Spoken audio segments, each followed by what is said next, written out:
Hello and welcome back to Podcasting as Practice. I'm David, my pronouns are he and him. I'm James, my pronouns are they and them. I'm Jamie, my pronouns are he and him. I'm Rob, mine he and him. And I'm Alistair, my pronouns also he and him. Full house tonight. Yeah, everybody's here, hooray! And have we got such sights to show you.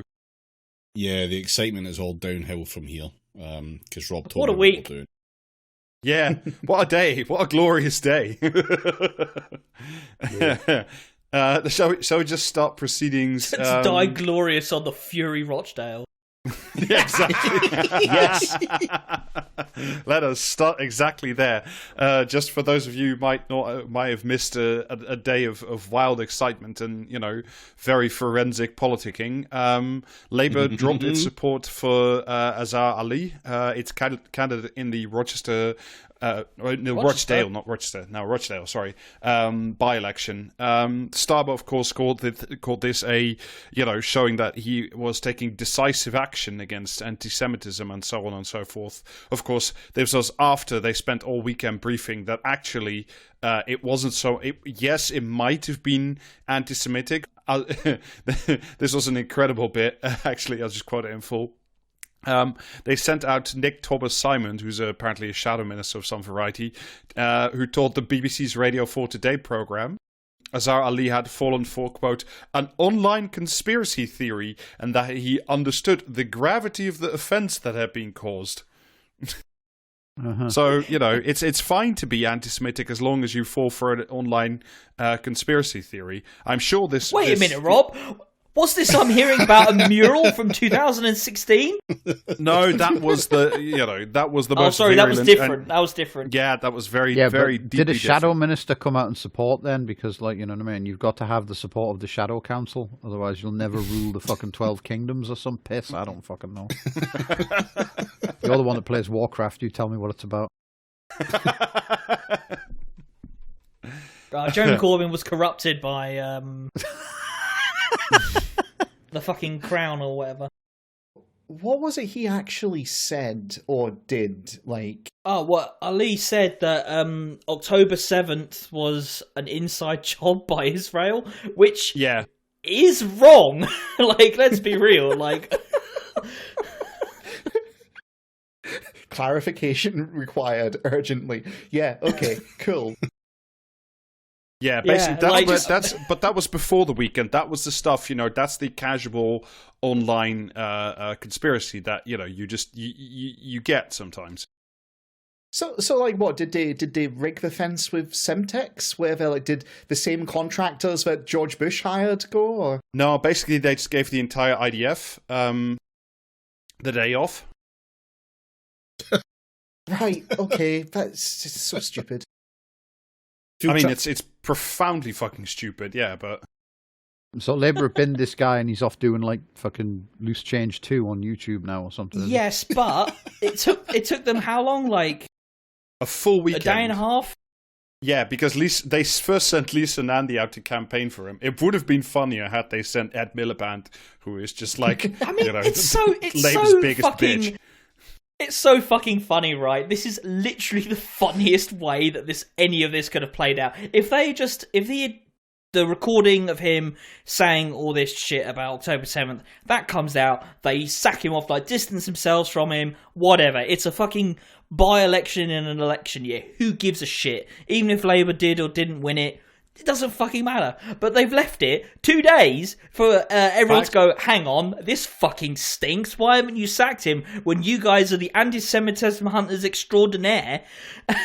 And they've gone, oh, actually, you're probably right. We probably should sack the prick. And they're not getting any credit for it because they left it so long. It's like... I mean, the funniest fucking thing of all of this was that they, speaking of the anti-Semitism hunters, the people who were, completely insane during the Corbyn years, the Jewish Voice for Labour, the Jewish Labour movement people, Adam Langleben and, that crowd of, true fucking hysterics. They all spent, their entire weekend saying, he said a bad thing, actually, but, you have to be a hard-nosed pragmatist at times like this, and it's hold on a fucking second. No, they were all like, look, he said a bad thing, but he sincerely apologizes, and, he can learn and be an ally again. Fine. Yeah, no, it's all right. That's absolutely cool. I mean, I imagine that went down really well, and everyone went, well, it's very grown up of him to admit he was wrong, to grow from his mistakes, sign a leadership, all that kind of shit, yeah? Yeah, all my losses was lessons, I say, after fucking backing a Facebook anti-Semitic conspiracy theory. Well, I mean, but as it turns out, the true root of the conspiracy was, revealed by, and I'm going to use the term very lightly, journalist Lee fucking Harpin, was it Corbyn? Yeah, actually, because the recording that was made of Ali was made. Fuck's sake, Jeremy, get your shit together, man. No, the recording of him saying, Israel deliberately invited this attack was made by, quote, a Corbyn-supporting local figure. That's just so they would have gotten away with their anti-Semitism if it wasn't for that dastardly Corbyn, who is both anti-Semitic and not anti-Semitic because he doesn't want to protect his anti-Semitic friends. Make it make sense. I double fucking dare you. I have transcended anti-Semite and philo-Semite. I'm something new entirely. I mean, he synthesis. Yeah, the synthesis is he would have protected him if it had been a mural, clearly. The synthesis is, I think bagels are okay. I have become a creature of pure Semitism. You cannot stop me. Falafel, yes. Bagels, all right. I'll just play the Palestinian chicken episode of Curb Your Enthusiasm and be done with it at this point. Fucking hell. Also Channel 4 just now as its leader graphic for its news bit on this story managed to find a picture of Azhar Ali standing next to Jeremy Corbyn. Because oh, that's commitment to the bit. That's really good. Doing what? Receiving orders? Yeah. Putting a funny hat on him. Is it did they have a picture of Keir and him standing next to a canal, and then he phases out of that picture and appears in another picture next to Corbyn? Is that how it's worked? I think that was Back to the Future. Yeah, clearly. We've not touched on though. What's his face? Was it Graham Imagine, Jones? no, actually, that's something I've never considered before. What if, as Marty McFly's family members disappeared from the photograph in 1985, they reappeared next to Stalin somewhere?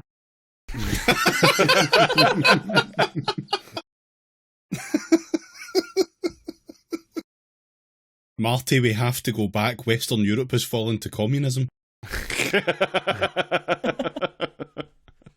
We have to give Hitler the bomb. You don't understand.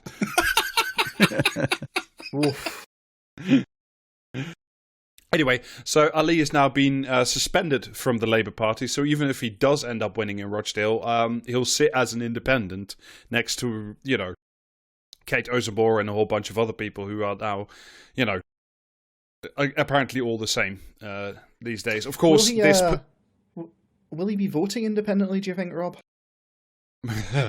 I mean, of course now what's happened is because Rochdale is George Galloway's fucking up there as well, and if you do not vote for George Galloway, just stay fucking at home.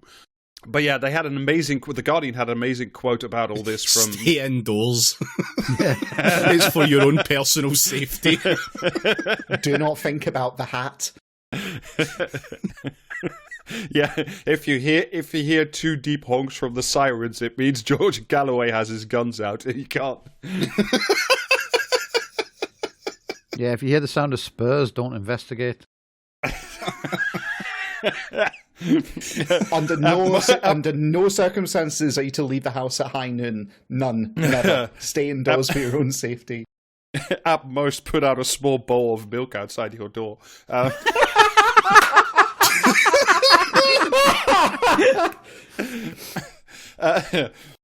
But yeah, The Guardian had the following fucking incredible quote, because so there's some fucking Tory, I don't remember his name, and some Lib Dem, who cares, but they also have former Noble Labour MP who was hounded out of the party during the Corbyn years, Simon Danzig. Mm-hmm. Sorry, what I should was he say hounded out for? Oh, no reason. Ephebophilia? Yeah, genuinely. Yeah, That's not libel. no word of a lie. It's like your fucking stopped clock is right once or twice a day, depending whether it's digital. Fantastic. Yeah, I think that's how that saying goes. Yeah. Something like that. I'm very. I got that out of a fortune cookie once. It was like removing a tapeworm.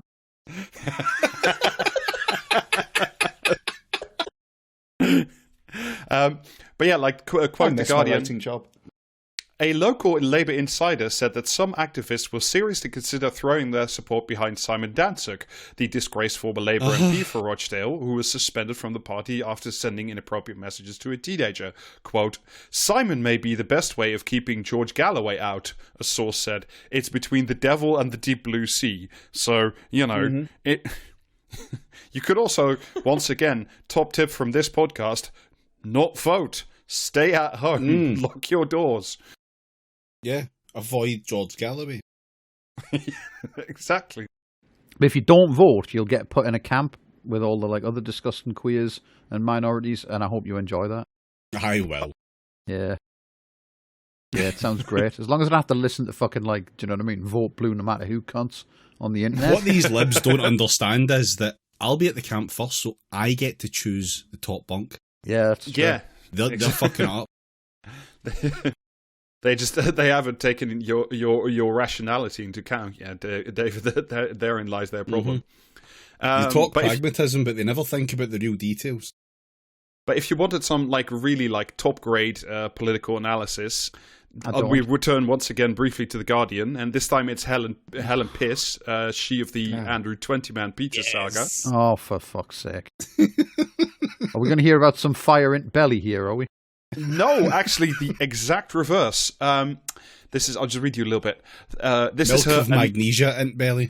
I was going to say belly in fire, and she's just reporting on a fucking barbecue or something. No, this is her political analysis.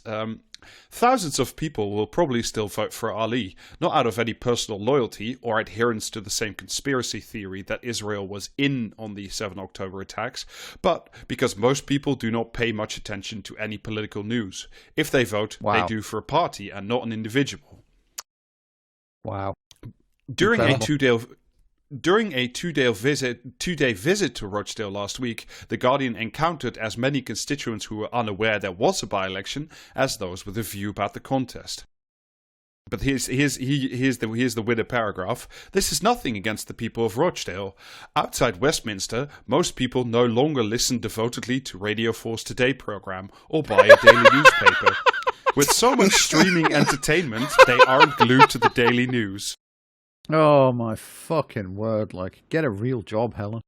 That's incredible. I wonder whose fault it is that journalism in this country has fallen to such a nadir that that journalism in the UK is the most distrusted. I'm going to stop right there Europe. because it's the children who are wrong. Yeah, you're too busy eating your avocado Netflixes to pay attention to the news to know that a pointless by-election is happening between a fuckwit, an anti-Semite, and some other fucking also-rans. Amazing stuff. Amazing use of your time to pay attention Too to this kind of interested stuff. in the Tiger King and not the King. Fucked up. Yeah. Shaking my damn head, yeah. Enough about Galloway. But yeah, just the sheer fucking arrogance of the northern correspondent to just wander in and say, "Oh yeah, actually, people here don't care." They're too attracted to their Netflix and their gewgaws to pay attention. And to they're politics. right to do that. Yeah. What whether or not they're right or not, but just difference? the fucking arrogance. But it's if they just said, yeah, they don't vote because they don't give a shit because they hate all politicians, that would be a real answer. But no, the answer she gives is, oh no, they're just all watching. They're all at home watching Netflix. Yeah, the apathy is autochthonous. Like, it just springs out of the ground. Like, there's no reason why these people don't care. They just prefer their avocado Netflixes. That's all they care about. I'm not going to interrogate any possibility that I might in some way be responsible for this situation. Yep. They're all just sat in a cave watching the reflection of like Marvel's Avengers on the wall or something. Probably much fucking happier for it. Not even having access to the realm of pure idea Marvel that the journalist has. It's a sad state of affairs. No, but but none of us live in the Westminster bubble, and yet we're closing in on 250 did I not tell you I episodes. Oh, cool. Are you in the House of Lords too? Yeah, but don't tell anyone. You'll find out soon enough.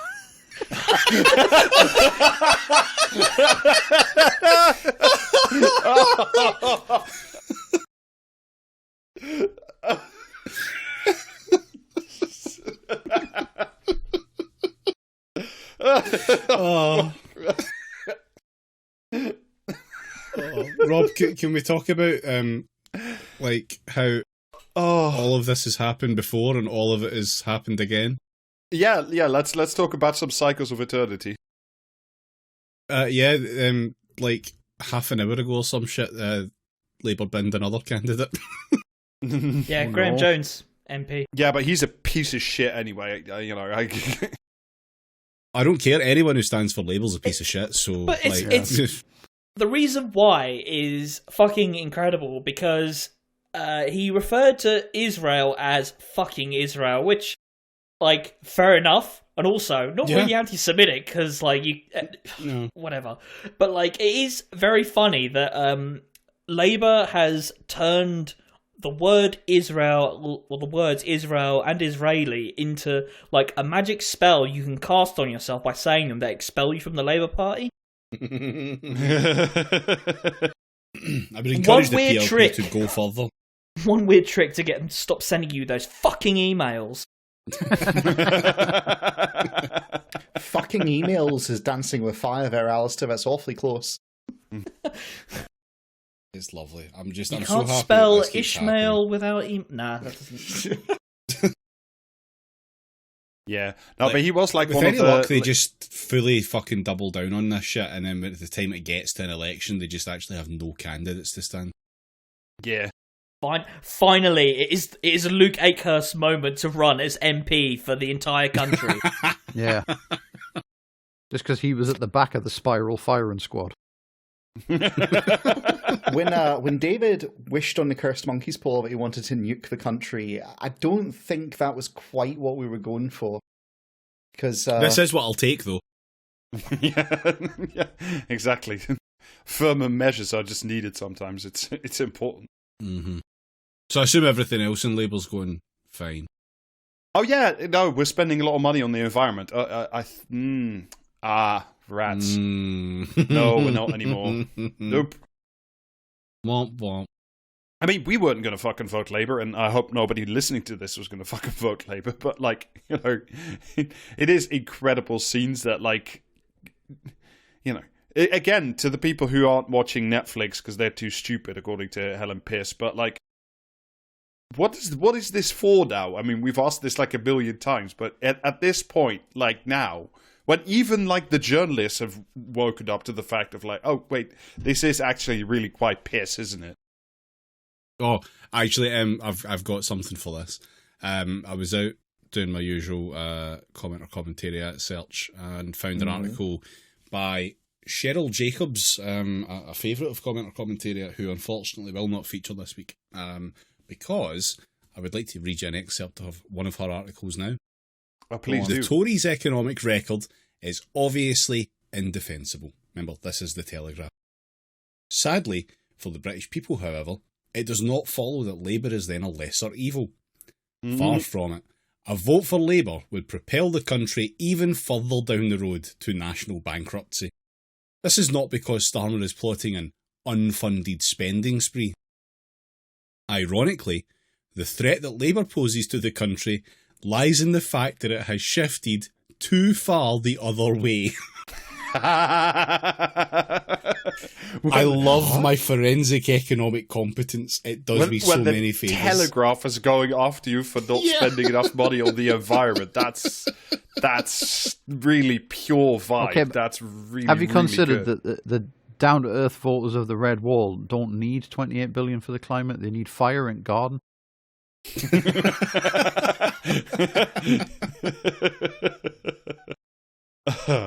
Oh man, it's just every single step is just it's. When we get to the full election season, it's just going to be a nightmare of horrendous proportions. I am going to be fucking feral. Yeah, this is that too. I think the past few days are proof positive that he is going to fuck it now. Like, I don't think this is a theoretical anymore. Like, he is going to get shat on from such a great height and completely flounder to handle it. I cannot wait. It's going to be so good. If this is how much they're kind of quavering at the slightest prodding, then you've got to remember as well, right? All of the media at the moment is fully tuned into there's only one level of political attack because they all learned the lesson over 2015 to 2020. You must go full, you must just launch right into it with as much as you can because there's no other way to guarantee the result that you want because they had a near miss in 2017. So when they go, they're going to go with exactly the same level of fucking constant hounding and ferocity as they did against Corbyn. And he won't be able to take that in the slightest. No. He will fucking crumble at the first hint of it, and they will not let go, and they will kick the cops the entire way.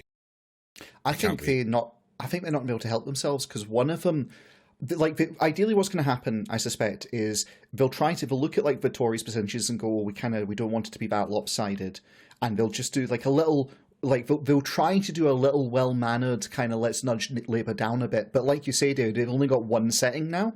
And what will happen is he'll crumble, he'll show weakness, and that's it. It'll be like blood among the sharks. Like, that's it. Yep. It's over, you know? But at this point, they could just bat him around like a ball of twine because clearly they've seen that even the merest nudge from them and he'll roll over. So you can just make sport of it. You can attack him first and then he'll roll over and then just make sport of the fact that he rolled over. It's incredible. Mm-hmm. It's so fucking good. I love these people. Yeah. Any other leader would be 20 points ahead. Well, I mean, we'll see. That was one outlier poll that was posted today that he's only 11 points ahead.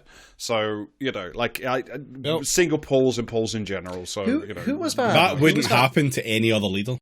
Who was that poll from, Rob? It was common something or other. Common people. More in common. Okay. More in common people.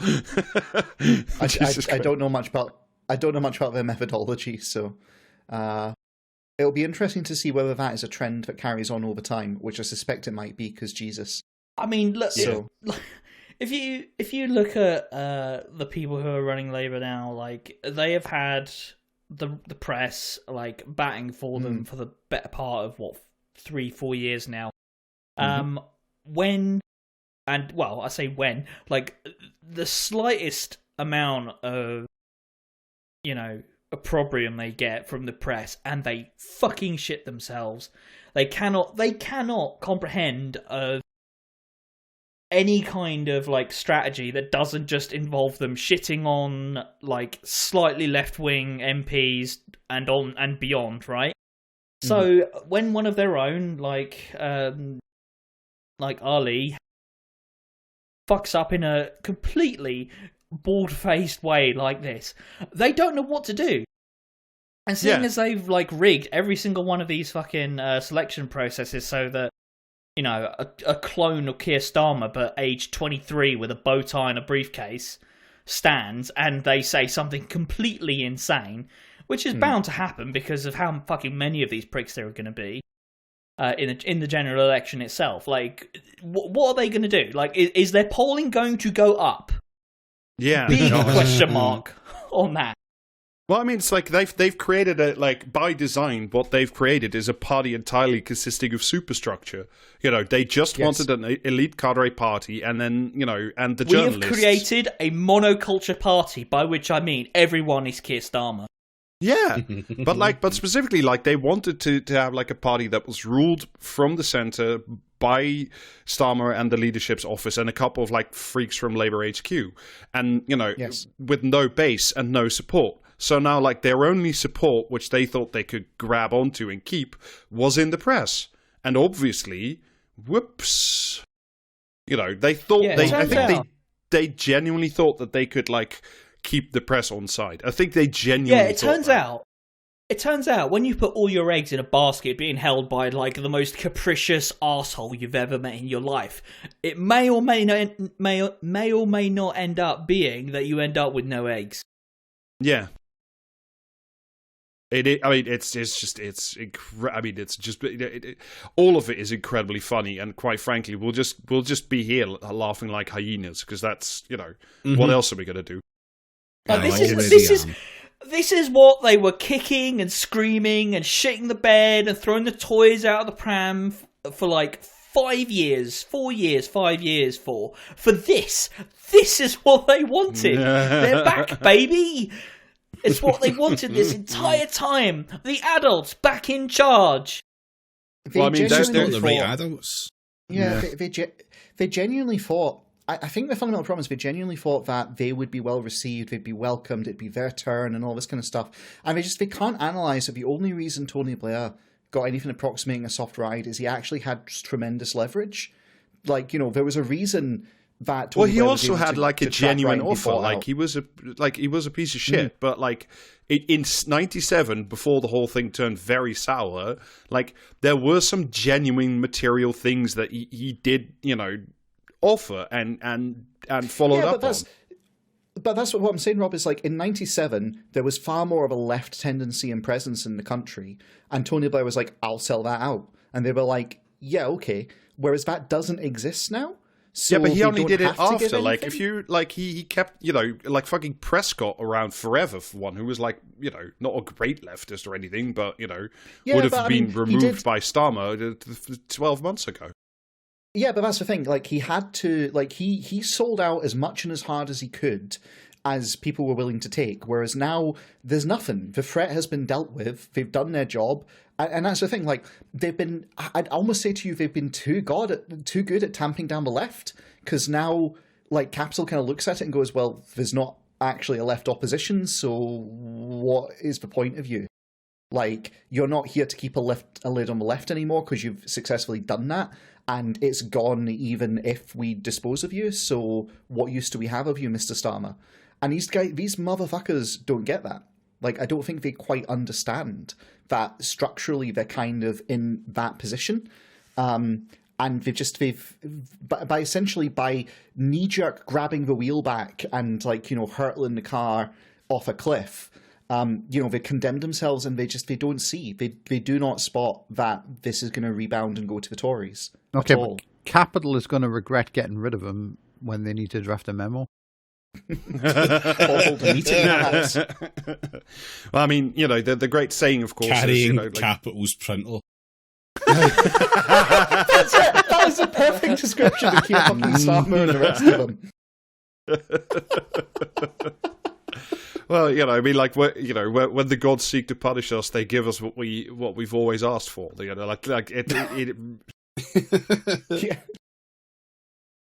where's just my fucking... hovercraft? You're too pure to be punished by God, Jamie. That's your flaw.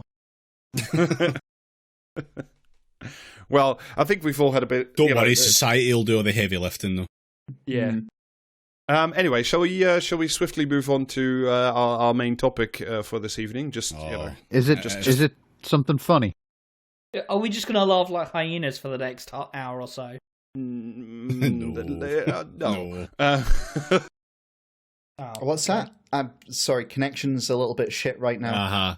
Oh well. No, I wanted to talk about something that's been on my radar for a little bit, which is incredibly depressing, but I do think that it's an important story because it affects like a lot of people in the country, and apart from literally one reporter that I found, nobody else seems to be like genuinely interested in this topic. So I wanted to talk about a bit of the UK legal... From that description, it could be literally fucking anything. Now I want to talk a bit about a portion of the UK legal system known as the single justice procedure.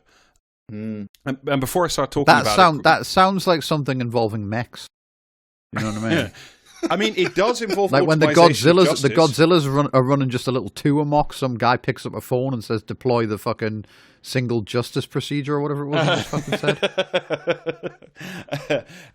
No, it's I genuinely wish it was as DC had whimsical budget as cuts.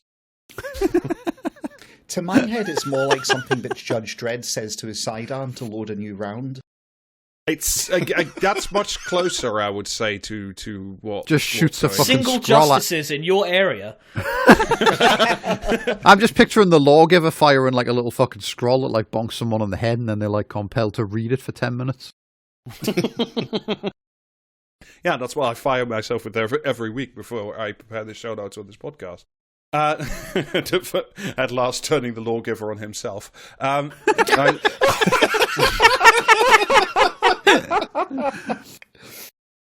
No, before we get into it, genuinely, like, credit where credit's due. A lot of what we'll talk about, like, for the main topic, is due to the reporting of Tristan Kirk, who is the courts correspondent for the London Evening Standard, which is not a great paper, but he has, like I said, he's pretty much the only person reporting on this, not once, but like consistently over a long period of time, and asks a lot of the questions that, you know, I have about what's going on here as well.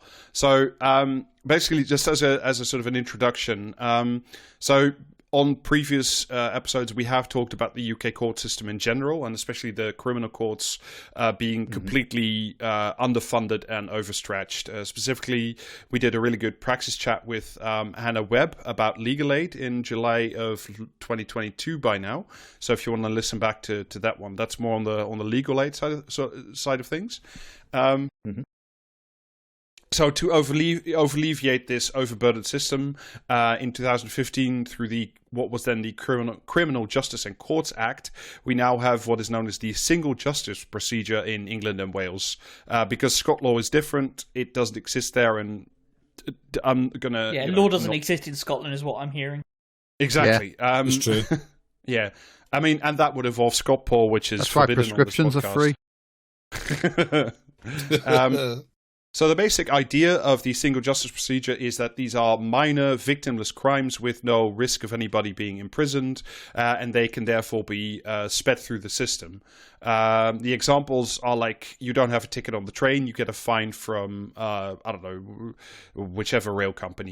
You're driving without car insurance, you exceed the speed limit, you fail to ensure your kid's school attendance, which is now also punishable as a crime. You use a TV without paying your license fees, or littering. It's that kind of like low level. Wait, is that an option to let you watch like the BBC if you just litter? No, sadly not. So, like, basically, the ideas. This is from the gov.uk website. Giving you an explainer, quote unquote, about the single justice procedure is that these are quicker, more straightforward, and more efficient, while still being fair, transparent, and rigorous. As we'll discover, it's probably none of those three things. Basically, what you do is you solve, quote unquote, a load of low-level cases really quickly, because you don't need to involve barristers or lawyers, judges, a physical courtroom, which would lower time cost, etc., as well as speed of dealing with things. This became even more important during and now after Corona, because there's, as we discussed with Hannah Webb, there's like an even bigger case backlog in the justice system as a whole. Is this we don't have enough justice to go around, so you can all have one and share it? Is that what the one justice procedure is? We've got justice at home. You can still like have a justice. You just have to be really quick about it. Is like the justice like it's quick. Yeah, very much. So you get your allocated 10 minutes on a Nintendo Justice, and then you've got to pass it off to someone else. And if you miss your slot, then that's you. Cool, awesome. 10 minutes is incredibly generous. Think more of a tenth of that time. So what's the crack here? If they catch you speeding now, they're like, instead of sending you to do like arrest you and throw you in jail. Instead of sending me to do one of those mandatory like speed awareness courses, I'm fucking great at those. I've done about 7. So you must be more aware than anybody about the concept of speed. Yeah. Oh, yeah. But ask me about what defines a dual carriageway, and I'm still like, is that when there's a fence? You know what I mean? Well, there's 2 carriages on it. There's 2 of them. Yeah. Yeah. You'd think that, but apparently not. Don't believe the lies. Yeah, if you know the answer, don't Those write things, in. We prefer those whimsy. things are great though, because the guy goes through all this like basic highway code bullshit about like how to tell if a road has a speed limit, even if there aren't any signs and stuff. It's like, if there's lampposts, it's 30 or some shit, and there's always some like fucking 80-year-old guy there who argues with him, and it's just fucking class. It's like, mate, you realise you're here just so you don't get points on your license. Do you know what I mean? But like, no, I'm putting the world to rights. Like, I'm gonna fucking like anti-lock brakes. Like, fucking make you stop. Like, make you skid more or some shit. Was one guy had out, and it was like, okay. I do like the idea of somebody's like banging their fists on the desk, going that like anti-lock brakes are the tool of the devil or something. That, you know, modern it was literally a Grandpa Simpson bit. It's like anti-lock brakes make you stop too quickly or something like that. And it was like, run that by me again. It's always good to be given a treatise on the benefits of the carburetor on government time. Yeah. So like, but just to give you an idea of scale, and then I'll explain like how it works if you get one of these. If you become involved in all these things. So in terms of scale, like, these are by far the biggest single source of justice, quote unquote, convictions and also criminal records in the UK. So since the start of 2022, up to about like now, they've been used in over 700,000 minor criminal cases. So about 350,000 a year. So about 1,000 a day, every day, excluding holidays and weekends. So it's that kind of volume what you have to consider. They represent about 65%. Are they letting a large language model judge these? Please tell me. Pretty soon, I imagine they will attempt to do that. Yes, they're not there yet, but I'm. Oh, well, I thought of it first, so now they owe me money. That's how that works.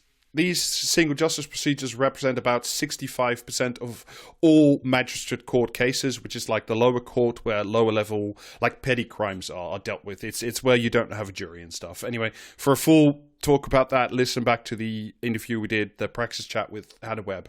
Right. So how it works is like if you get served with a single justice procedure or SJP notice, that's, like I said, it's for stuff like exceeding the speed limit, running your TV without a license, littering, and so on and so forth. So running your TV. So that sounds steampunk as hell. Hire a crew of guys to work the boiler so you can watch MasterChef. Yeah. Adjust the fucking smokestacks on top of the TV to try and get a better signal. So, like, again, if you get caught doing one of these things or things of a similar nature, they send you at home a letter by unregistered regular post, by the way. You're not getting that then. That's part of its major problems, that you are officially it's a notice, so you are officially put on notice. The people capable of allowed to hand you an SJP charge include, as you'd expect, police forces, but also Transport for London, councils, driving license people, as well as the TV licensing authority. So they act in this case as the prosecution as well. There's no magistrate involved. There's no barrister involved. It's just they are the people who gave you the fine. They also act as their own as the prosecutor for the fine that you then have to pay. So, like I said, you get a notice in the post by regular unregistered post. That's already a massive fuck up, and they tell you who brings the case. So, like, it's the police or TfL or whoever, and they also tell you what to do next, how to plea. and then you have 21 days to send in your form and respond in two ways. In your response to this letter, you can do one of two things. So if you plead guilty, which I've seen like a model form of these things, if you do that, you don't go to court. The magistrate makes a decision on the basis of the information and only on the information that they have been given, which in the case of like a traffic fine or something is, the stuff that they got from the police force, like a picture of your car or whatever. And then you get a letter informing them of the decision, and that's it. However, these documents state very clearly that if you plead guilty, you can get up to 33% off your fine, because you acknowledge that you've done something wrong, you've shown contrition, and also this is for them administratively the speediest way of running through these cases. So like you can fill in by hand, or they vastly prefer that you do this online. Like a full, you have to put in a bunch of your personal data, and also you can write in a half-page A4 on your plea as to why you should get like a lower fine, or whether or not there are mitigating circumstances. That will become very important later on. This is the kind of introduction of American-style plea deals by the back door, right? Like the whole get 33% off now if you plead guilty. Like, well, I mean, in most justice systems, if you plead guilty off the bat, you get one free. I said you buy one, you get one free.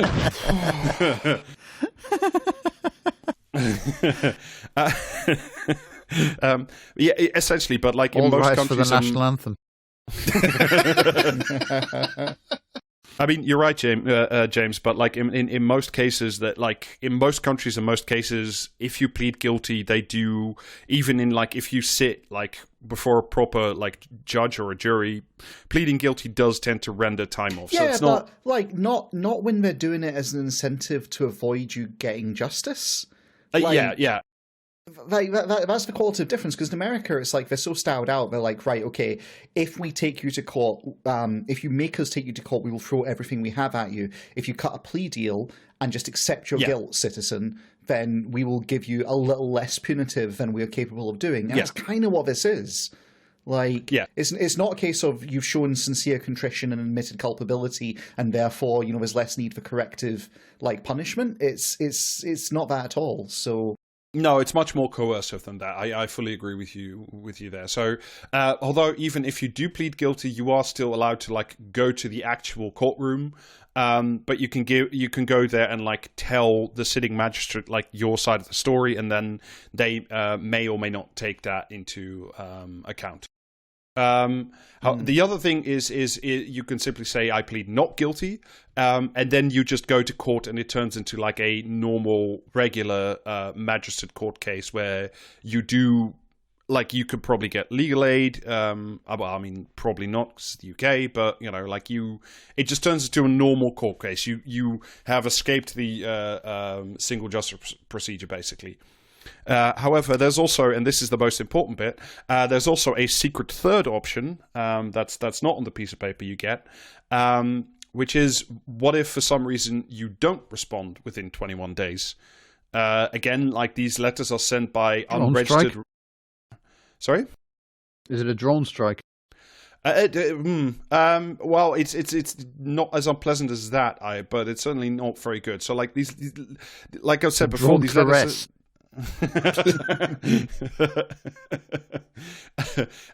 they're sent by unregistered regular mail, and that's already, like, there's so many problems, because it assumes that, like, whatever database they have has your correct address. It assumes that you're opening your mail. It assumes that they're not real letters then. Yeah, it assumes that the Royal Mail aren't shit. Yeah, also that. So like, every piece of mail that you get through regular mail that isn't signed for, like, that doesn't count. It's not real. So, like, one free shot every time. Yeah. So, like, what happens is, after the 21 days elapse, and, like, basically you haven't answered your mail, the sitting magistrate will still make the decision, but without any input on your side, and again, only, quote unquote, on the papers, so on the basis of the information they have, which is only the stuff they get from the authorities prosecuting you. So the TV licensing people, Transport for London, police authorities, they are also only allowed to make decisions on that basis. This is extreme. This is very extreme. Like, hey, the planning application was filed down the stairs behind the tiger and the flooded basement energy. Like, you know, it's not our fault that you didn't object to it in time. It's like, it's incredibly fucked. Yeah, I mean, it is. I mean, like, the way that I think that this was like dreamed up was like just, you know, pure technocracy, and certainly in terms of the Tories who were in charge and the Lib Dems, because it's 2015, so I think that's still the Lib Dems. Yeah. Like the way this was implemented was like, how do we speed this up without spending any money, basically, and like how do we you know, get through all these cases without having to answer difficult questions about legal aid, about, you know, the court system. How do we not have to hire more judges who might rule against us? How do we just speed this process up, basically, while making it seem reasonable? And maybe some of the people who applied it thought that this was a reasonable system when they began it. Like, I always find it difficult to attribute pure malice to everybody at all times. I think this is also just kind of stupidity, a lot of this, but that's whatever. I don't know. I think we should give it a crack. Yeah. So like I said, if you don't respond within 21 days, that you can and you very likely will be found guilty or sentenced even without any of your input. But you don't get any reduction because you haven't provided any like answer in your like any evidence in your favor, like as to why you might have had a fine or something, or, you know, even evidence of like, I'm on, you know, benefits, or there's something wrong and I can't pay. Like, this is, and again, this comes from the Gov UK Explainer, a little website. Your fine or driving penalty points may also be higher. Money may be taken from your pay or benefits. So when you don't answer, like, let's say you've moved house in the meantime, you don't get the letter, and all of a sudden, from, you know, there's like a large amount of money withheld from your benefits. You have no idea why. It could be because you've just been convicted according to a single justice procedure, even though this is the first time you've ever heard of it. That's not that uncommon. Because if you didn't tell the DWP that you moved, then they're just going to punish you further. Yeah. So like this is from a little bit from, like, just to give you a little idea of the scale. This is from an NGO called Transform Justice, who've been, you know, active against this SJP system. Defendants who do not respond to the postal charge are sentenced to pay the maximum fine and costs. These can be very high. Transport for London, by example, judges a minimum of £225 in prosecution costs alone for the crime of not having a £1.50 bus ticket. This is, by the way, way more than the Crown Prosecution Services charges for much more complex prosecutions. They normally tack on like a 32 quid like victim surcharge or something it's called, because they are the victim of you not having a ticket. So if you miss your post, like, your fine for missing a £1.50 bus ticket is probably somewhere north of £250. Fucking hell. Yeah, and that's because TfL says, well, we still had to like prepare a file and send it to the magistrate involved in this SJP thing. So now we have administrative costs. So it's not so much penalty. It's like, it's there. Whether or not they actually need to spend $225, you know, per, I have no idea. But that's how it works. Yeah, okay. Guess what, lads? No, you didn't. You didn't have to do that, actually. So you could have saved yourself all that money and loss. Yeah. Straight up. I mean, and the most important thing of all of this is like, out of all out of all the three options available to you, like plead guilty, plead not guilty, or don't respond for whatever reason. Don't respond represents, according to the Times, 68% of all cases. So like 68% of the 350,000 a year is like 200,000, let's say, a year, maybe a bit more. Don't respond and are just automatically also given like a criminal record. You can be given a criminal record during all this. Rob, sounds like it's working perfectly as designed. Don't see the problem. Yeah, again, I don't. Where the line is in these systems between, you know, cruelty, malice, stupidity, and indifference, I leave those to like the listener. I think that's you know, basically, like I said, unless you or like by some miracle of God you manage to get like legal aid, your barrister intervenes like before your case is quote unquote heard by the single justice procedure magistrates. They can only act on the basis of the paperwork handed to them by the prosecution, by the prosecuting entities, so TFL or the TV licensing people, for example. And when I say like court or magistrate, those are big words, because an SJP court is basically a single magistrate who sits with quote unquote a legally trained advisor, as they hear like dozens and dozens of cases every day. And the reason they have a legally trained advisor is because magistrates in SJP courts are not required to have knowledge of the law. They are not required to be trained in the law, even though that they are judge, jury, and executioner. Yeah, 100%. This is from the Evening Standard, from one of the many pieces by Tristan Kirk I've read for this. Magistrates usually have no formal legal training and therefore rely on their legal advisors who are trained to spot errors and prevent miscarriages of justice. So this is already like... But they can presumably just tell the advisor to fuck off. If they just don't like the cut of someone's jib, they're allowed to give them like fucking 40 years in jail or some shit. I assume so. Well, I mean, they can't do that. They can only like hand out fines. Like again, nothing. This system is only designed so far, at least, and is only implemented in dealing with fines. Like the moment there's any possibility of harm or jail sentences. I'm thinking further ahead, though, right? Sure. I mean, it's not implausible that one day that does come around, and this being the UK, I would certainly say it's plausible, but it's not the case now. What if instead of these people like sitting in an office and doing all this, what if they rode around on really wide motorcycles and were given guns? 40 years, wages garnished to the ISO cube. Yeah. I like the idea that then like your legally trained advisor is also a psyker. You know, that'll help matter specifically. No, your legally trained advisor is an LLM in the bike. So yeah, like let's get like a little bit more into like, so that's how it works in practice. But like, because this is the UK, things are of course much worse. Now, one of the sort of foundational principles of justice everywhere in the, you know, quote unquote civilized world, is that justice must be done mostly in public.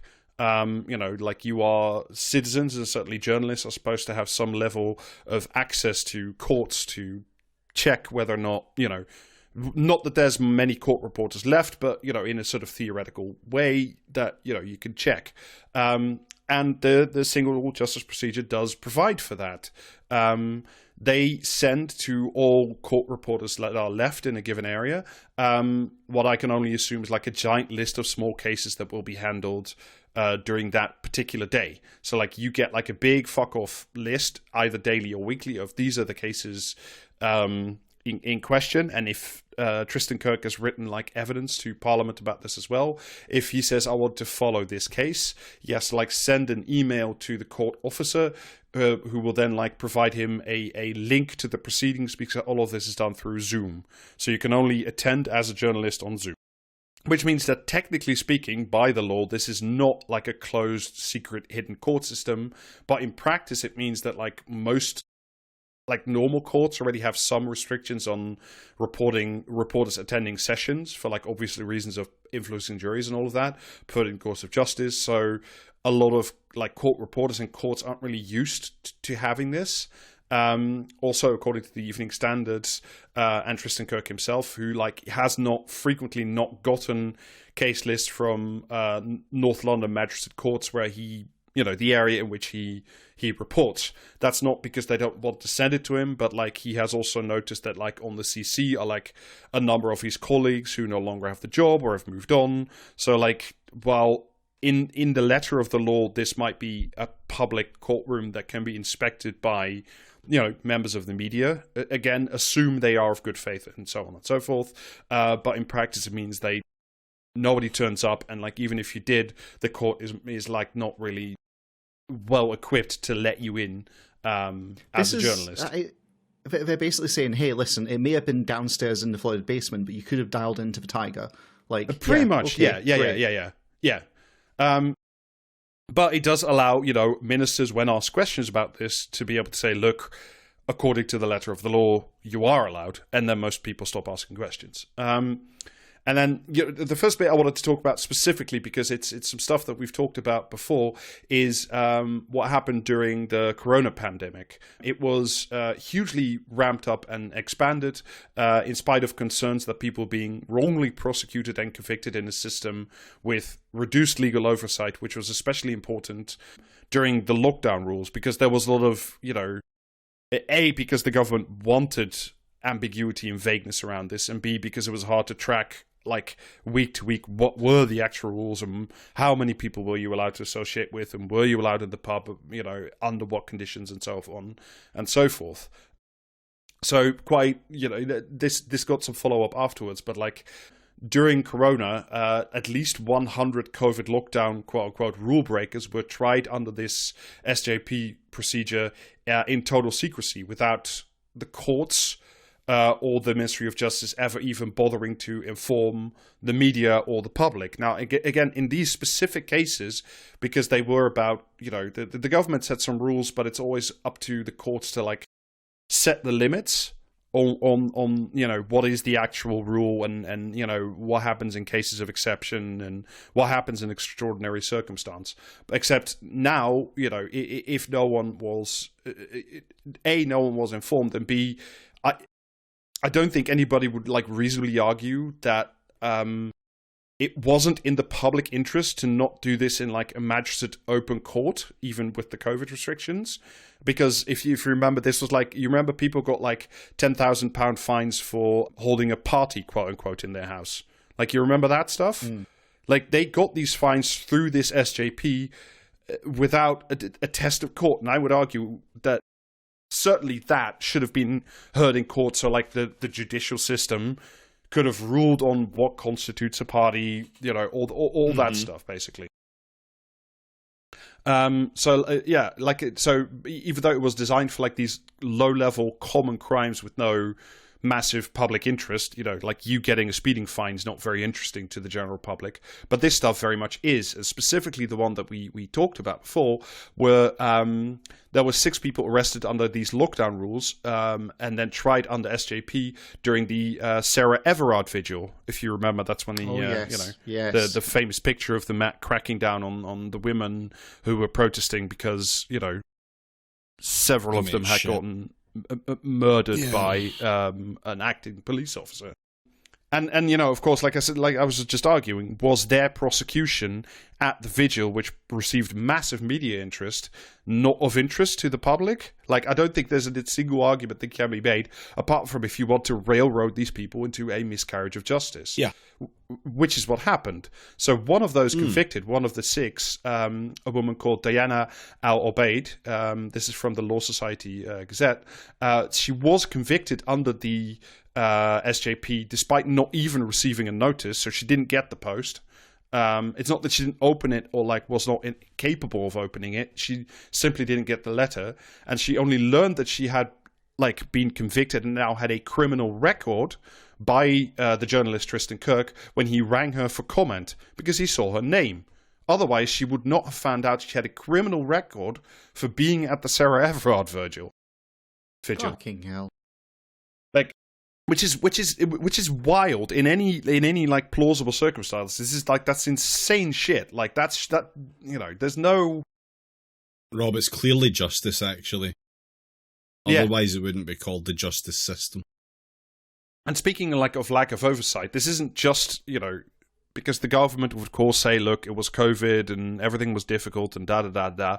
This has simply continued afterwards. In 2022, once again, Tristan Kirk and the London Evening Standard identified 4 private sessions at the Barkingside Magistrate Courts where almost £120,000 in fines were handed out to more than 1,000 defendants in secrecy because they hadn't told anybody, including the media and probably most of the people they were convicting, of what was going on. They just hammered through, in 4 sessions, so 250 defendants per session, slightly over like £1,000 a head on average in fines, without anybody noticing, and that, with people getting criminal records, which if you need like a new job, if you want, I don't know if they check. Do they check criminal records if you rent a place in the UK? I don't know. Again, it depends. I'm not sure. For renting, I think there's a threshold. No, I don't think landlords are allowed access to that. No, I'm sure that's protected information. Hang on, can't they check for serious convictions for like things like child sex offences and stuff like that? I don't even know if as much as that can be done. Okay. I mean, is the sex offenders register public, but also nobody going through this process is ending up on the sex offenders register, are they? But yeah, no, we're off topic. You're right. Yeah. So anyway, so like this was already in place, like I said, since about 2015, and it was updated and even more streamlined in the 2022 Judicial Review and Courts Bill. This has even implemented further cuts to the legal system, and like I said, you remember when I was talking like a little while ago about how these like non-legally trained magistrates had like a trained advisor that they would, that is supposed to be there to prevent like miscarriage of justice, or if the magistrate have questions, like things of that nature. Mm-hmm. Because of even further cuts and because of quote-unquote efficiencies, up to 3 SJP magistrates have to share one single legally trained advisor, according to the Evening Standards, over the phone or on Microsoft Teams as the government seeks to further streamline the court system. That means the advisor will be in another room, busy with other work, possibly on other cases, to be called on by a magistrate who think they need the help. So they need to be called as well. If the magistrate doesn't call, it's unlikely that the only legally trained person in the room will intervene, because also they don't have the time to read your case.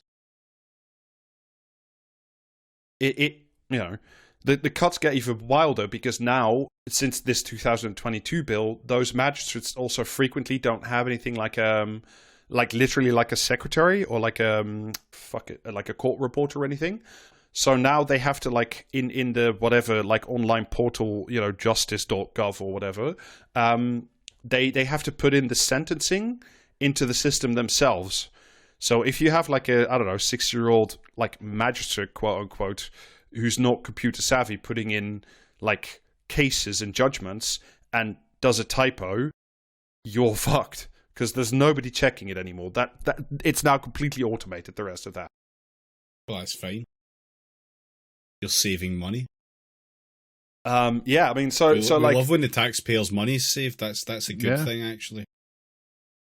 Yeah, there's only so much of it.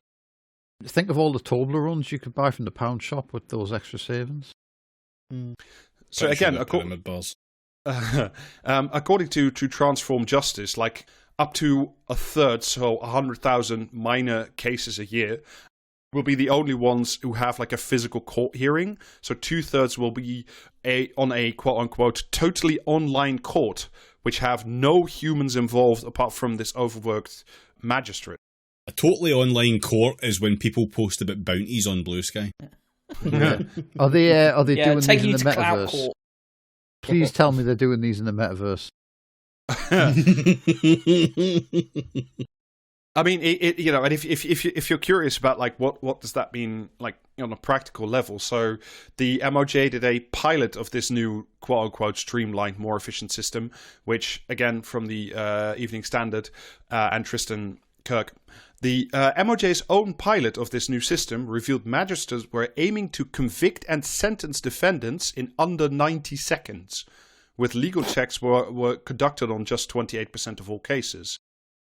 Across a 5-month pilot... I fucking love a KPI. Yeah, for justice. It's great. Justice KPIs. How much do UK magistrates get paid? A magistrate is a voluntary role, and those that decide to be magistrates do not receive payment for their services.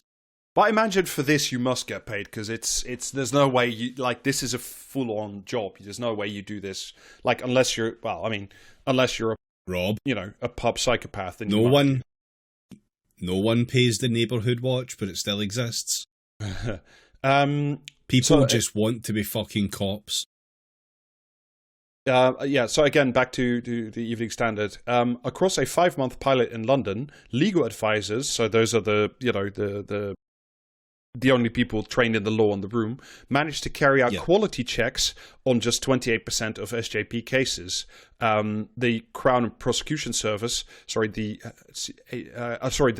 Ministry of Courts had set a target of 75%. Laying bare just how limited the involvement of qualified lawyers could be in the future, the pilot data showed in one session, 178 prosecutions took place and just 3% were checked for mistakes.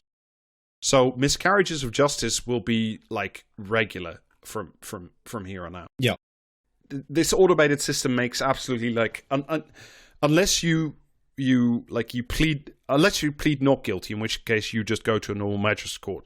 But if you do plead guilty and you write in the little box some allowance or some mitigating circumstance, this automated system itself in general makes no real allowance as to whether or not you're rich or poor. It is most likely to simply hand out the maximum number of fines, because in more than 2/3 of cases nobody responds or pleads guilty without providing a mitigating personal statement.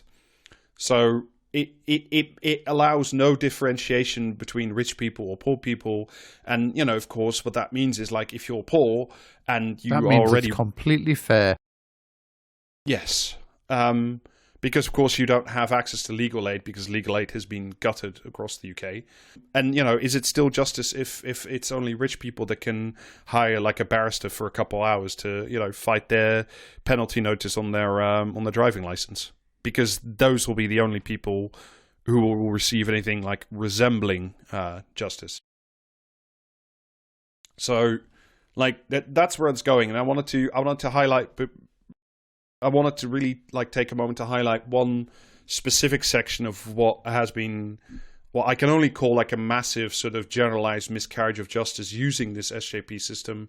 That's under the current system, which is set to expand more and get worse. And that is what happens to people specifically with disabilities or psychological issues or other, impediments to interacting with these complex systems. Let's just put it that way. Oh, Rob, I love when you move us on to the next part and it's just fucking...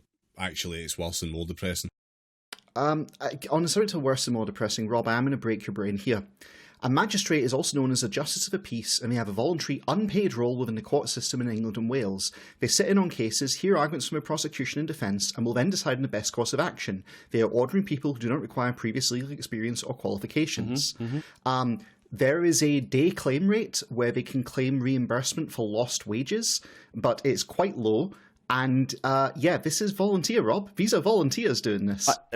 I'm willing to take your word for it. I still have a suspicion that because of the volume of cases, this must be somehow professional. But I'm going to take your word for it for now. And again, if you if you're listening, it is volunteer because you don't want anyone who's not a retiree doing it. Basically, yeah. I've dropped the stuff for the Magistrates Association in the channel, Rob. I don't believe you. It's just because of the way that, to me, the system works. It seems like this is something someone would do as a literal 9-to-5 job. I mean, it'd be horrendous, hammering through injustice. But maybe, who knows? Maybe they are volunteer. I simply... Yeah. Wouldn't that be fucking weird and abnormal? Side-eyeing every concept of the special constable. Yeah. Again, I'm going to quote you a bit from Transform Justice again. This process, so SJP, rides roughshod over disability rights. All disabled people have a right to equal access to services before the law, but there are no proper, reasonable adjustments in this process. The SJP relies on people being able to identify and describe their own disability, which is challenge enough, on the defendant declaring that disability in the given form, which their disability may prevent them from opening, understanding, or replying properly, and on their paying for a phone call to a Majesty's Court Service helpline, because those are, of course, not free. At no point in the process are they given access to free legal advice. So if you have any form of disability, your chances of being like ground up to paste in the system are even more exponential than they are if you are a I don't know, for lack of a better word, healthy functioning adult. It does get like substantially worse, by the way. This is following again an investigation by the Evening Standard's Tristan Kirk. I'm going to read you a little bit again. Defendants can write to the court after being charged, with some explaining how they fell foul of the law when their lives were in turmoil, when they were ill, struggling with their mental health, or simply impoverished. But due to the design of the court system, prosecuting bodies, so the police, the TV licensing people, etc., do not routinely read those letters to decide whether a case is in the public interest. Because the only time, if you remember, like when I was talking about the procedure itself, where you get to interact with the system is like you have like half a page, basically half an A4 page, if you do it by handwriting, where you get to write down your mitigating circumstance. But presumably the only people who will actually see that mitigating circumstance is the magistrate. So like it's, let's say, and I'm going to be generous. Let's say that like I'll now give some very specific examples in a little bit, but like you write in your statement that like you shouldn't pay your TV licensing fine because you have a disability, you didn't see the letter, that there are physical circumstances that prevent you from interacting with or having followed the procedure. Let's be very generous and say that you wrote that letter, you sent it off. It won't get to like the TV licensing authority before they start the case, before like it's already on the desk. So like they can't even read your written thing and say, okay, clearly this is someone with a disability. We made an error, or like, well, let's revisit this, and we're not going to do this single justice procedure. Like the only time you will have an answer to respond is when you're already locked in the system. There's no pre-out. Do I make myself? Is that clear? Like, mm-hmm. Yeah, no, that makes sense. As far as dystopian systems that make everyone's lives I mean, it's all horrible, but like again, but let me quoting again succinct from the description of the torment nexus. Well done. Quoting again from the Evening Standard. Those prosecuted include, and this is just a sample, you understand, a cancer-stricken pensioner with memory problems who was prosecuted after forgetting to pay his TV license. A woman with dementia taken to court by the driving and vehicle licensing agency for not paying £1.67 at a time when she was suffering strokes. A 65-year-old woman from Ilford fined for not paying a TV license when she was in the hospital looking after her brain-damaged son following an accident. Oh, I read about that. The TV licensing prosecutor is understood to not have seen a mitigation letter, and the case ended with an £80 fine, £120 in court costs, and a £32 surcharge. So, Jesus fucking Christ. Mm. And I want to take you like through. These are examples, and it's a culmination of just like fucking like absolute just horror and the uncaring hand of the not justice system. But the Evening Standard did one like and just to show you how this works like in detail in practice. The Evening Standard found a case. They did a long article about it. Again, Tristan Kirk, on December 29 of last year. Quote, a woman with Down syndrome has been handed a criminal conviction for not paying the TV license despite having no control over her own finances. The 57-year-old from Charlton is one of dozens of Londoners taken to court by TV licensing over unpaid bill in recent weeks, in prosecutions dealt with behind closed-door systems in a controversial fast-track court system. That's the SJP. what had happened is her old license had expired in summer of last year, and when the TV licensing people doorstepped her to ask about the unpaid license, she said, I'm unaware that my license fee hasn't been paid because, and this is also documented, her local council, in this case Greenwich, is in charge of her personal finances because she has disability, and in that case sometimes the council looks after your finances. So they had seen the letter because it had arrived at their house and not at this woman's, and had said, yes, this woman is guilty because the people at the council had forgotten to pay the license fee on time. However, they also informed... So the council sent themselves a letter saying that she... No, the council sent it to the TV licensing people. Right, okay. I was going to say, the council sending a letter to itself saying that this person needs to be charged. Yeah. Like, even would be fucking beyond anything else. Yeah, it's peak council. Yeah, so what happened was the council said, it's they wrote a mitigating circumstance because they informed the court that the woman in question has learning difficulties, has Down syndrome, and furthermore is not in charge of her personal finances. So they said, according to the rules of the game, yes, she, quote unquote, is guilty of this because we, in charge of her finances, missed the letter, or there was some screw up with the post or something. Human error happened, basically. So because of this small screw up, doing normal stuff that councils are supposed to do for people with Down syndrome and learning disabilities, a few payments were missed, but that means that this woman, not the council, who is in charge of her finances, is now convicted of a crime and has a criminal record. But she couldn't have even known about this SJP letter because it wasn't... I don't think it was sent to her personally, let alone pay for it or appeal it because Down syndrome, in this case, it has a happy ending.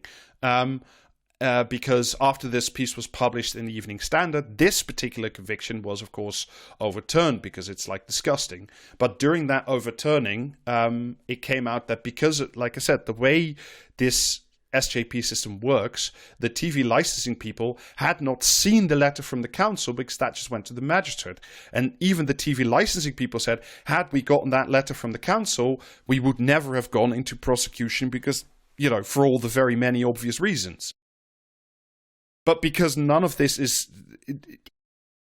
because in this system, before it hits the magistrate's desk in 90 seconds, the defendant, quote-unquote, and the prosecutor, quote-unquote, because this, the prosecutor is the TV licensing people and the defendant is a woman with Down syndrome, don't talk to each other. They have no interaction apart from during 90 seconds on the desk of a magistrate who may or may not even be paid for their function, but is certainly not legally trained.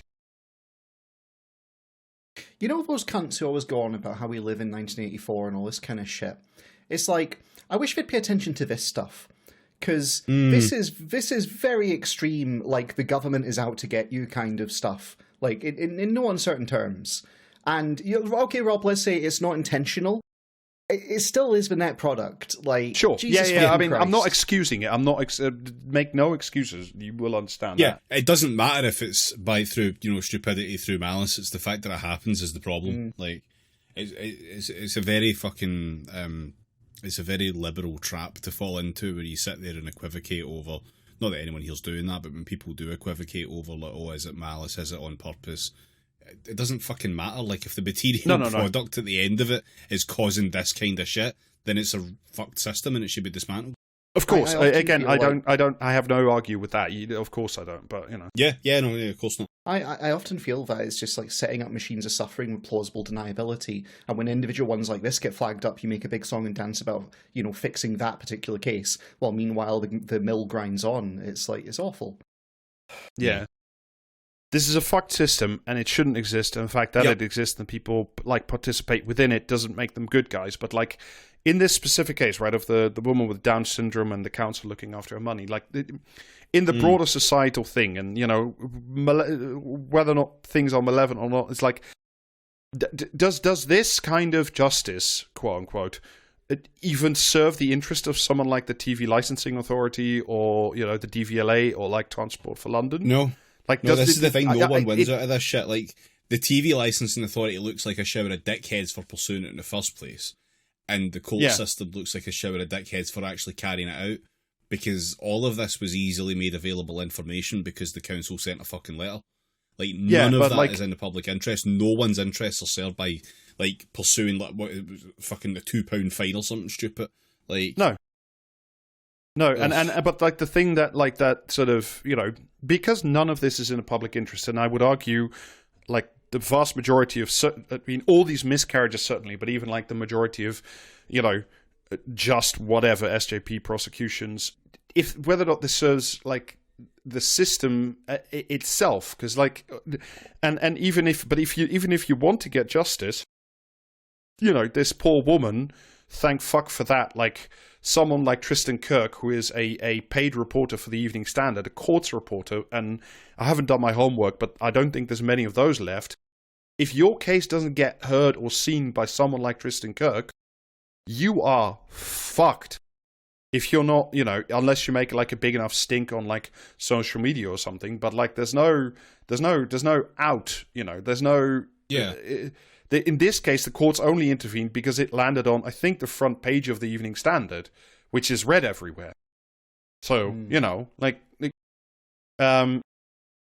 just to round it off, because I think we've talked enough about this, and I don't think belaboring the point of how horrifying this story is. Like, so two things, because I was checking up as to like whether or not there had been like any like responses or recent moves from like the government or even the Labour Party. Well, let's dispense with the first one. Can't find a single mention of the single justice procedure and the Labour Party on like the first 3 pages of Google, like not within the last years in a relevant document. So they're not talking about this, which is no surprise because the former head of the Crown Prosecution Service is now the leader of the party, and he's not going to talk about this because it might ask some uncomfortable questions about what his role was when this system was set up and rolled out. And given his authoritarian streak, I don't think we should rely on the Labour Party to do much of anything, but certainly not change this. And 2 more things then on the Tory side. So the latest Tory proposal has been, in general, that like you will be banned and like fined for wearing masks during protests, because like then the facial recognition software can't get at you.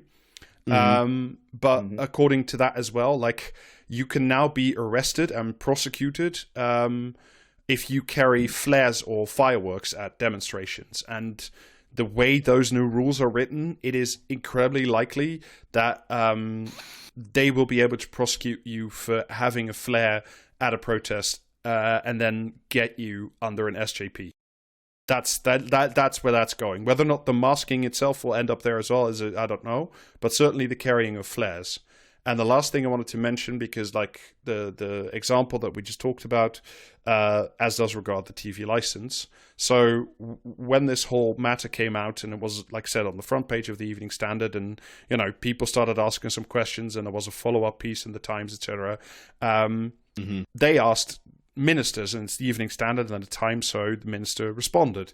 And that the only thing that they have responded in saying we might be interested in reforming about all of this is prosecutions as regards the TV license payment, because of course there it is. So the system itself works as intended. Brilliant. So that's fantastic. I try not to do like, I don't think anybody would argue that we are like specialists in the Happy Fun Time podcast, but like I do think this is like, we're talking about hundreds of thousands of convictions a year under like a really awful, opaque, ill-designed, stupid, malevolent system that is just like, if you come in contact with it, chances are sky high you are going to get fucking railroaded.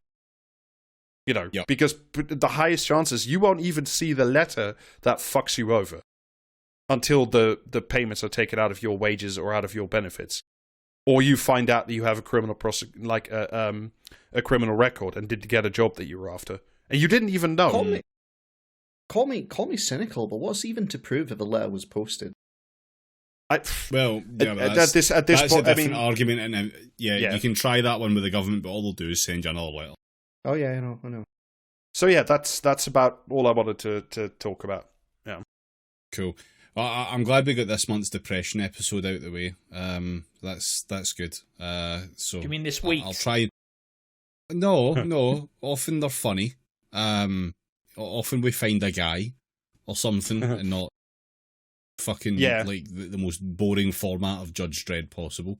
But sometimes we just need to let Rob have a little sad episode.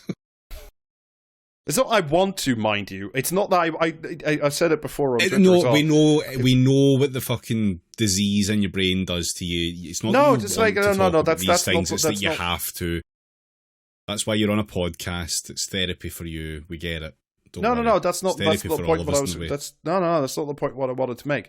My genuine point was, and I think I could safely speak for all of us, if genuinely we could do like happy news podcasts every week about like how those two cunts who like run Brewdog or something have been run over by tractors and all their staff got properly paid and nobody got exploited anymore.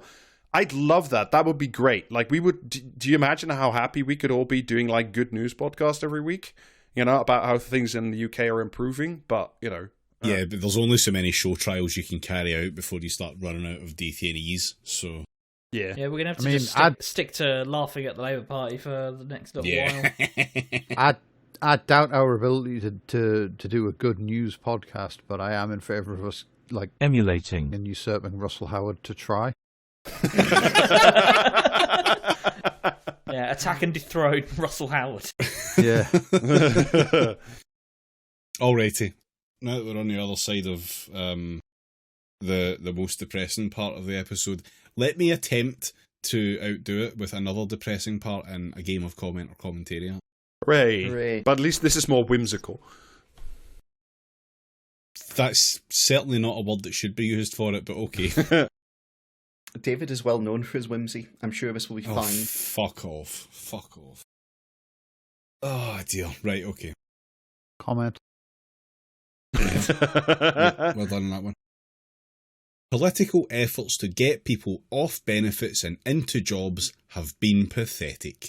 Businesses are giving up looking for workers from among the British population, instead importing vast numbers of migrants. Lockdown is partly to blame. It further entrenched an existing tendency in Britain towards welfareism, bolstering the assumption that the state would always step in with generous benefits, even for people who are capable of working. The sharp increase in the number. What the fuck? The sharp increase in the number claiming to be unable to hold down jobs because of poor mental health may well be connected with the policy of actively banning normal human interactions during the pandemic, a population-wide retreat from reality. But the country also has to grapple with the possibility that for millions, it may feel perfectly rational no longer to strive or make any particular effort. Correct. This is a column by fucking Lawrence Fox. Older workers flirting with early retirement speak of their alienation from companies that have been captured by woke HR ideologues. Comment or commentariat. It's commentariat, and it's by the wettest bitch on this fucking landmass. They asked me to wear a little rectangle of cloth over my mouth, and I like decided that was dehumanizing. Fuck you. This is fucking. This is Chat GPT. This is someone just asked someone to write like a general fucking, Telegraph article or fucking Sun column.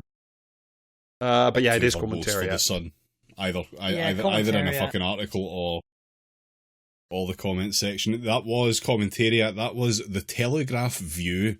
A view so fucking boring, no one wanted to put their actual name to it. Oh, that was the editorial view. Oh, all right. That was the editorial view. It was titled "Britain is giving up on work," and it signed off with "Britain urgently needs to rediscover the virtues of ambition and aspiration. No, or you don't. those of us who remain committed to personal responsibility and work might as well give up too. Yes, you're correct. Give up. It's weird that the reasonable part is at the end of the article. I'll take it though. So yeah, have you discovered it's bad actually? Have you considered discovering the wonders of posting and gaming instead of going to work like a little bitch?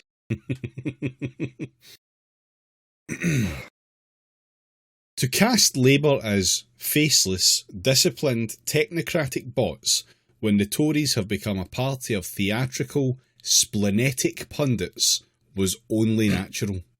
Only Rayner has escaped this framing.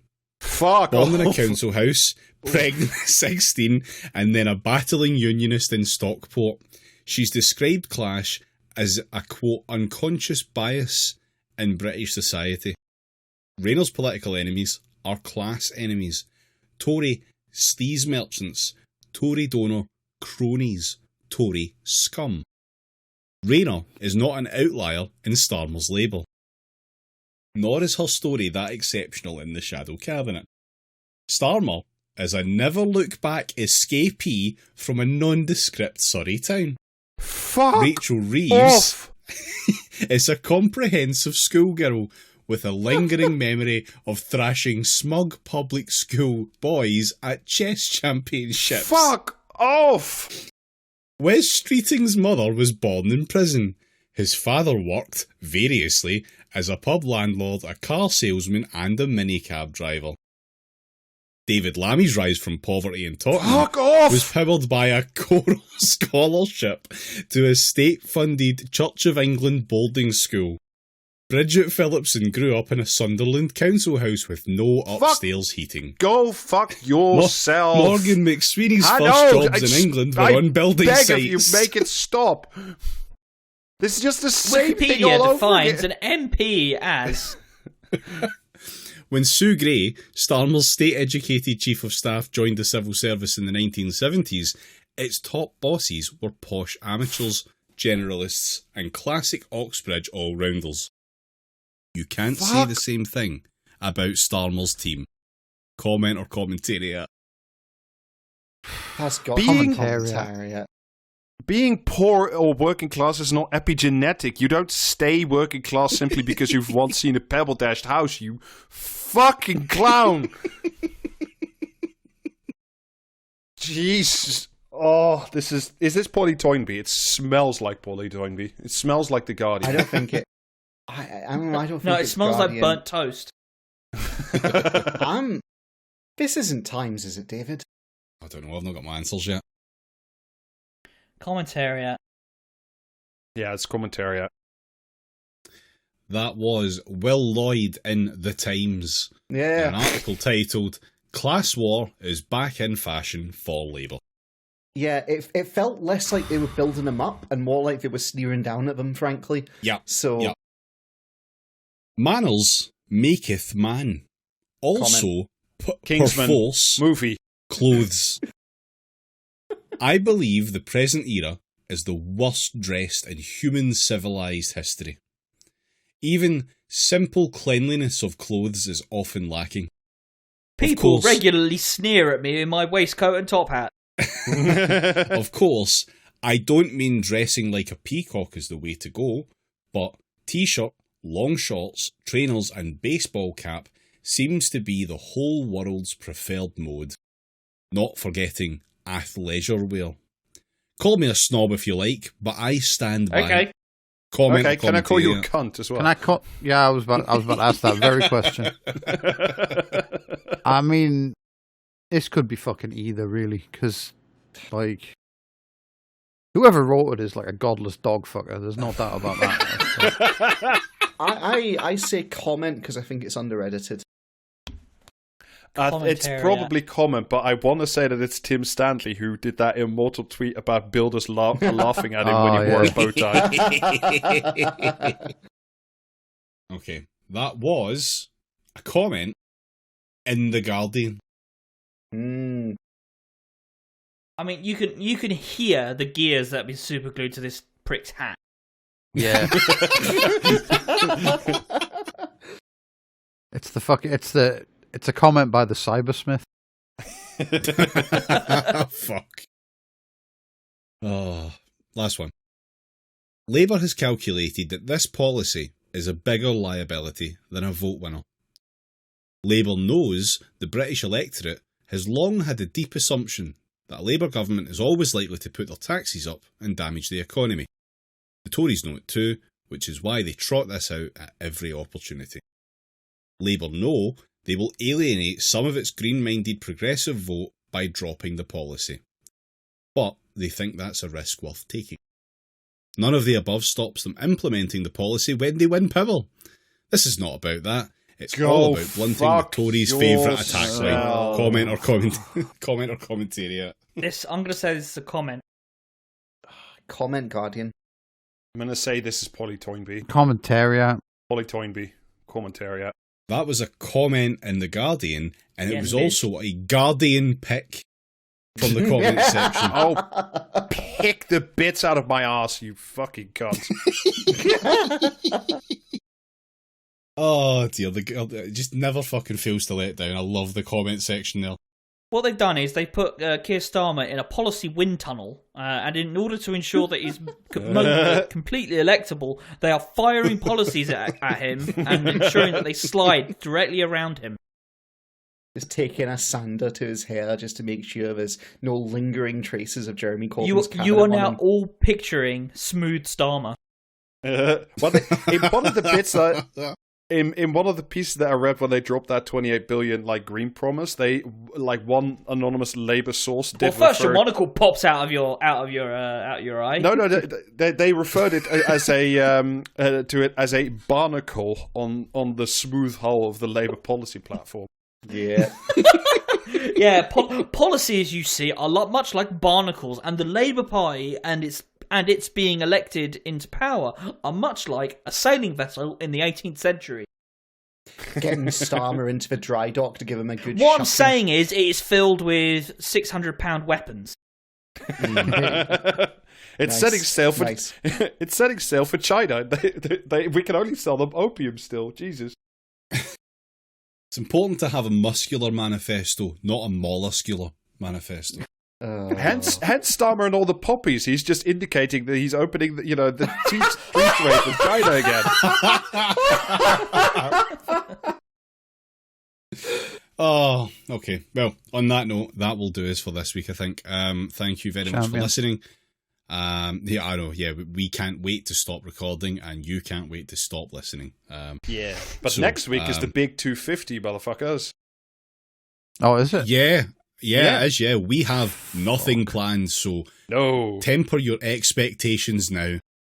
So by the time this comes out, you'll have a matter of days to yell at us on Twitter with suggestions that we will ignore. Yeah, that we Yeah, will we will, because none roundly of us ignore. read Twitter anymore. Well, the other, you know what I mean by Twitter. Blue skies are Twitter. Yeah. I don't No, care if they. no. I don't care if they call the posts skeets or fucking jizzes or whatever. Fucking. Do you know what I mean? All It's still- complaints it's still can be at made on Twitter. Twitter where none of us will read them. Yeah, and if we do read them by accident, we'll still not pay attention to you. Yeah. If you want us to read your posts, make them in the Discord, which you can join by going to patreon.com/praxiscast. £5 a month will get you access to said Discord where you can make your complaints and, we'll interact with them but not take them on board. Yeah. And also, you'll get a bonus episode every month, which is fun. We all like a bonus episode. The last one is genuinely if you want something more lighthearted, if you want to learn moon facts, subscribe to the Patreon. Yes. Yeah. Yes. If you want a good will palate learn cleanser. to love the moon. Yes. Moon. Yeah, we all love the moon here down at PraxisCast HQ. We do now anyway. So you've got that, twitch.tv/praxiscast for streams. We were supposed to stream last week. We couldn't for every possible variety of reasons imaginable. So sorry about that, but we'll be back probably next week on Thursday. Just stay tuned. We will post about that on Blue Sky, etc. Or you'll find out about it on the Discord, patreon.com/praxiscast. And merch And then is you can get also pinged by available. us. Yeah. I was gonna say, Yes. also, we might put out a shirt with the stream time on. Yeah, we might, which will be available at praxiscast.tmail.com. amongst other shirts, which will obviously be lesser to the one that announces the time of the occasional sometime stream. Well, wear your stream T-shirt full of question marks, and people will say, "Are you the Riddler?" You say, "No, I listen to podcasts." You can only find out the time of the stream by buying the shirt. Okay, that's us. Plugs are done. Go away. Bye. Yeah. Bye. See ya. Bye.